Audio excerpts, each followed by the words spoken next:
Revelation 2465. From the 4th of September 1942. Blessed are the poor in spirit. How small is man, and how wise and powerful he thinks himself. He believes he can reject divine gifts and wants to substitute his own wisdom. And he does not consider that his intellectual thinking is also a gift from God, which he misuses if he does not use it in such a way that he learns to recognize God. God is the origin. But he rates himself too highly. He does not want to accept anything above himself, otherwise he would also have to rate his wisdom lower than he does. But he smiles exaltedly when he is offered knowledge which far exceeds his knowledge. He smiles because he believes himself to be knowledgeable and therefore also capable of passing judgment. And therefore he cannot increase in knowledge because he does not desire it.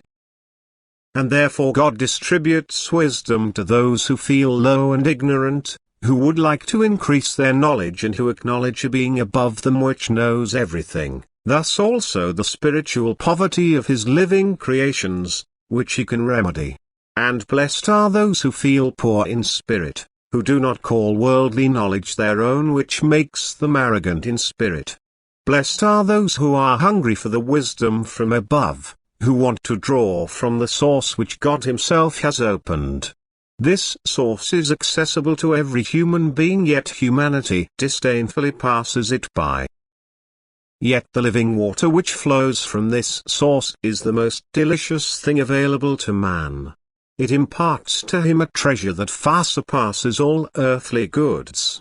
For the wisdom from God is a gift of grace which the human being can never do without once he has received it. Wisdom from God has eternal value. Wisdom from God makes the human being indescribably happy, and wisdom from God gives strength to strive upwards. Worldly knowledge, on the other hand, fades and is worthless. That is, it is only useful for the time of earthly change and only brings earthly advantage. Spiritual knowledge, however, is of little use in earthly life, and yet the human being no longer relinquishes it once he has found it. And those who reject it thereby testify to their merely worldly attitude and their low desire for truth, otherwise they would have to recognize it as a precious gift and likewise strive for it. Amen.